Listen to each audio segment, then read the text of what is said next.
Hello, hello. Welcome to Tuesday Tea Time. I am here in a beautiful rose garden in South Australia near Adelaide. And I just finished an incredibly brilliant clinic this week with some really, really good question askers, with some really, really good conversationalists, people that got my brain turning.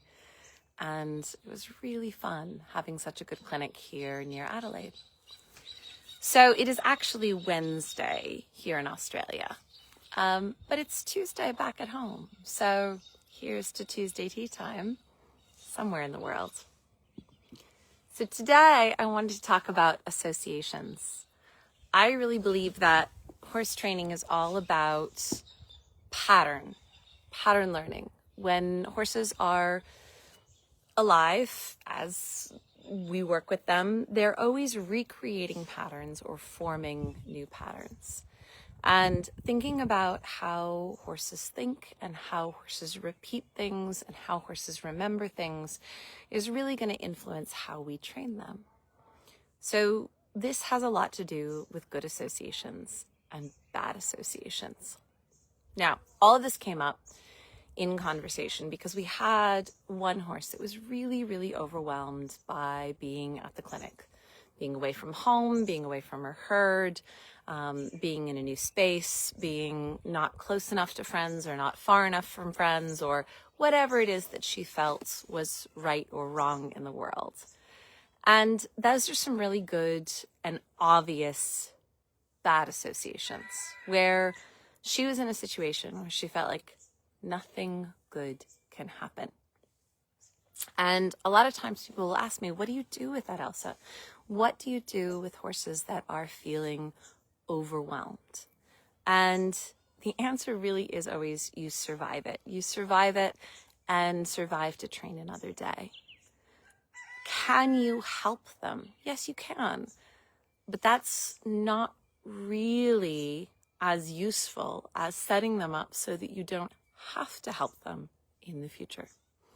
So with a horse that's going to get overwhelmed by going to a clinic or going to a new location or being separated from their herd, we really want to think about how do we strengthen their nervous system and build good associations with novelty, with being separated from the herd, with trying new things, with having the unexpected happen.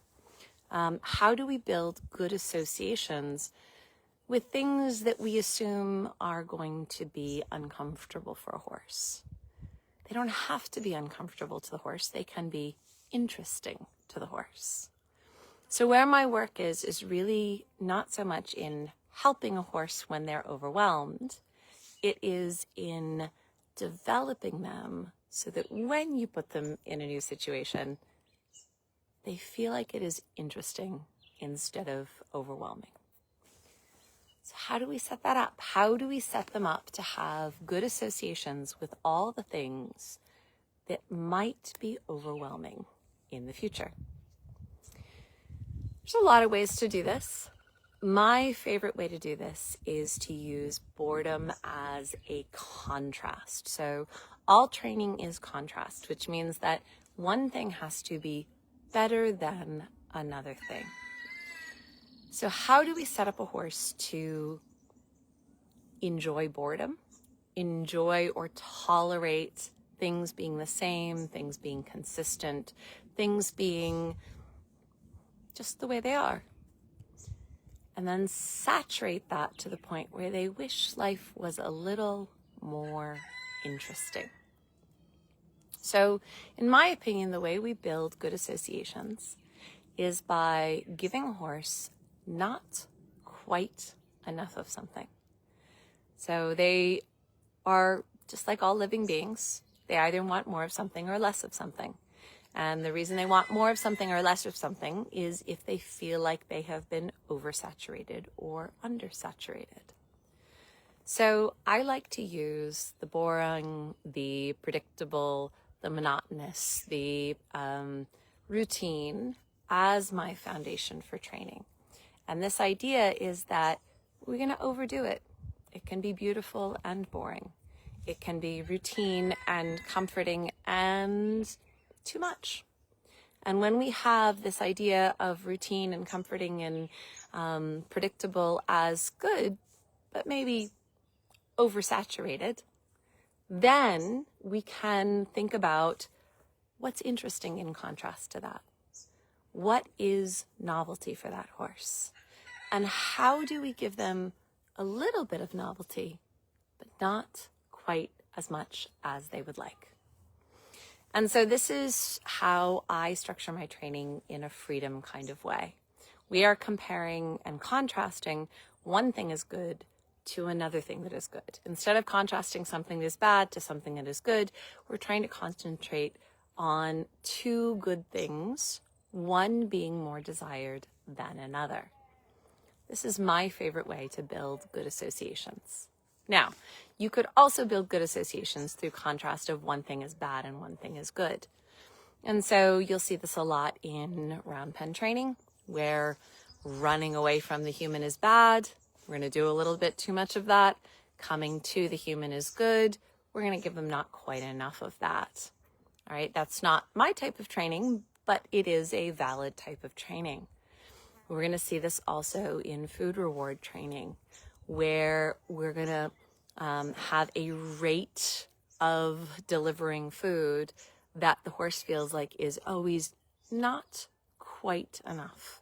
You're not going to give them so much food reward that they don't want it anymore.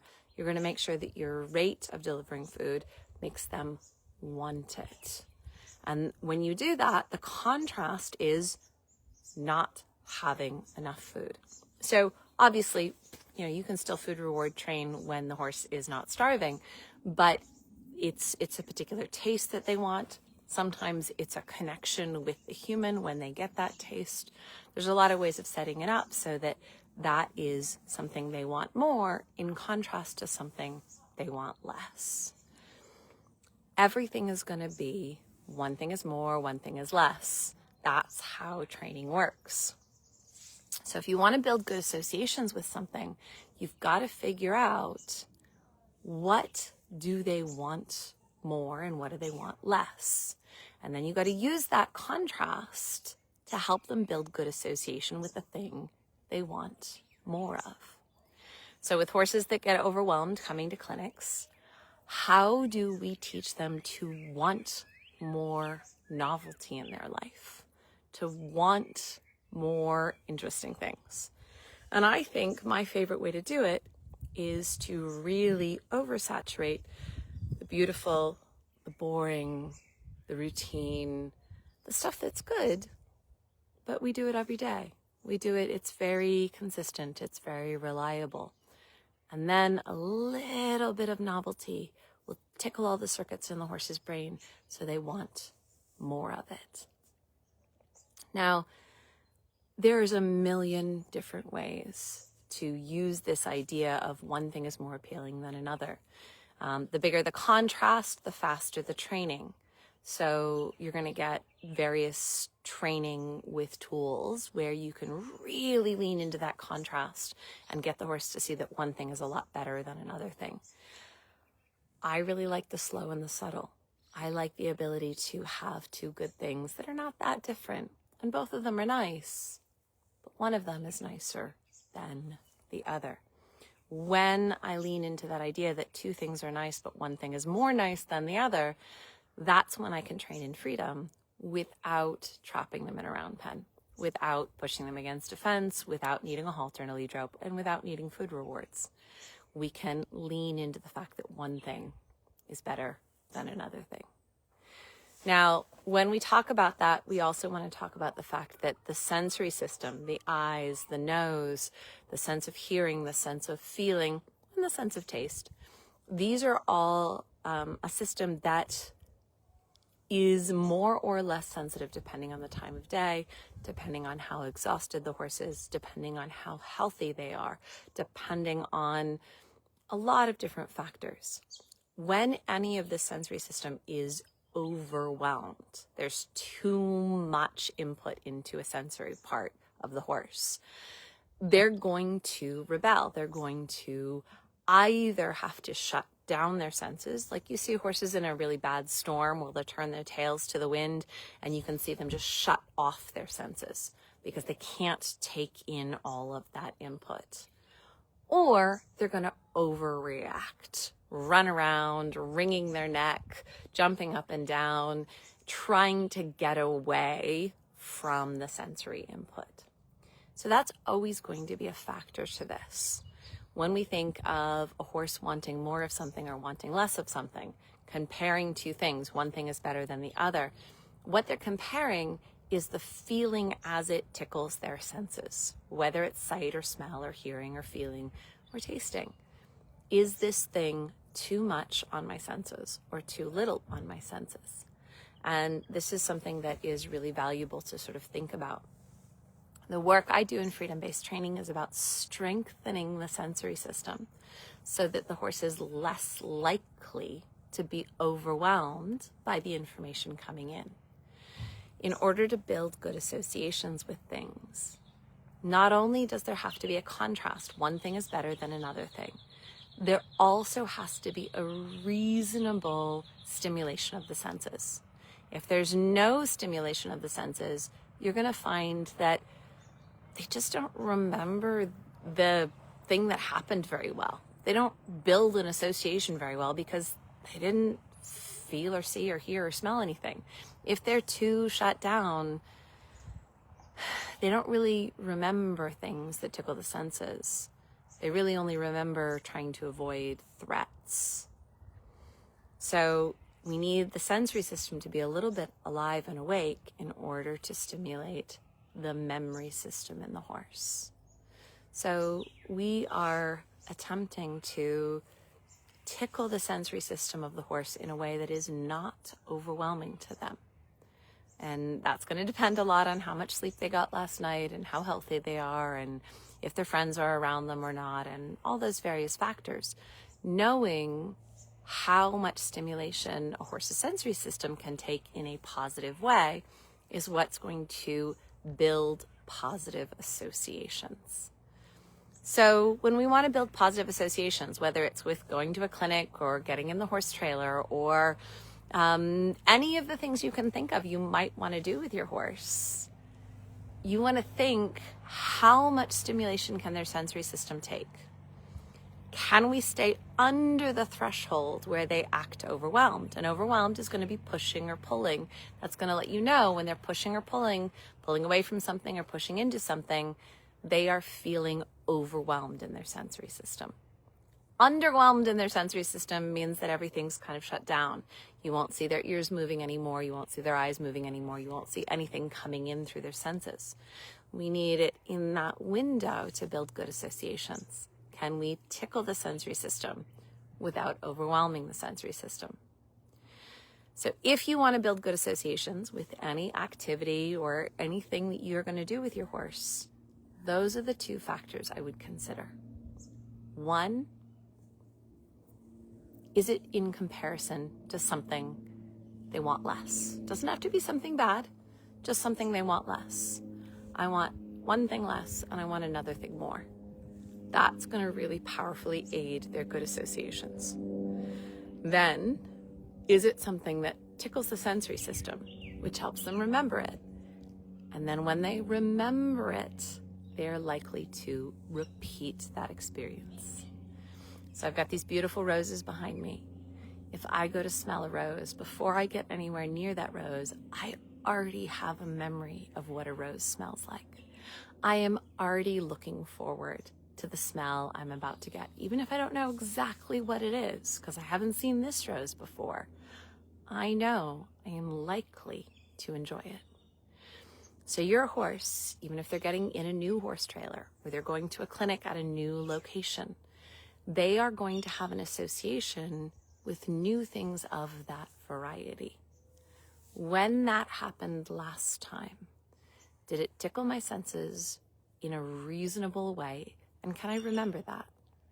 And was that better than something? My favorite way to have one thing better than another is to have periods of time in the horse's life that are predictable, boring, beautiful, routine and overfill that experience of everything is normal. Then you get these little pings, these little highlights where something exciting happens. And that something exciting happening is something we try and do not too much in comparison to the thing that they want less. So they want things less if they have too much of them. They want things more if they don't have quite enough of them. How do we give them not quite enough of the things we want to build good associations with? Maybe a little bit too much of the things that aren't particularly important. And it doesn't mean either one is bad. It just means there's some sort of contrast. So I hope that's helpful for you guys. I have 5 more clinics throughout Australia over the next month. So I will get to see some of you guys here before I head home again. If your horse is overwhelmed, if they are not prepared to come to the clinic, don't worry about it. I have some tools for you too. I can still help you build good associations. Of course, it's always good if we can do the work beforehand and they can walk into a clinic feeling prepared and ready and enthusiastic and with good associations about novelty. But if they're not, don't worry. We'll help sort that out. There's a million roads to Rome. There's a lot of ways to do things in a good way. And I'm going to share my favorite ways with you on Tea Times every Tuesday. And then if you come to a clinic, if you do my online course, if you talk to me one-on-one, we can explore the hundreds of other options also. There's a lot of good options to developing your horse's good associations with life. Let's see, Ellen's got a comment here for us. Ellen says, I was just contemplating how to build a positive association with the round pen and the horse trailer. My mare has negative associations, possibly from experiences I wasn't present for. This is really inspiring and thought-provoking for me. I already thought about grooming her in the round pen. She loves grooming. Now I just need to think of some little thing she would like even more that's a novelty. Thank you. Yeah. And I think that that's a really, really good point here is that you guys know your horse better than I do. So even if I'm helping you with ways to do this, just like Ellen said, this is going to be a brainstorming session between you and I. With all the information we have about your horse, with all the things we know about them, how do we use the power of contrast and the understanding of how strong their sensory system is to help them build more and more good associations in life? So I hope that is good food for thought. I will be back next Tuesday from, let's see, I think I will be in Ferguson Valley next Tuesday and in Western Australia. And if you guys have a topic you would like to have me talk about, make sure and let me know in the comments. Otherwise, I'm sure something interesting will come up in the next clinic and I will share it with you at Tuesday Tea Time.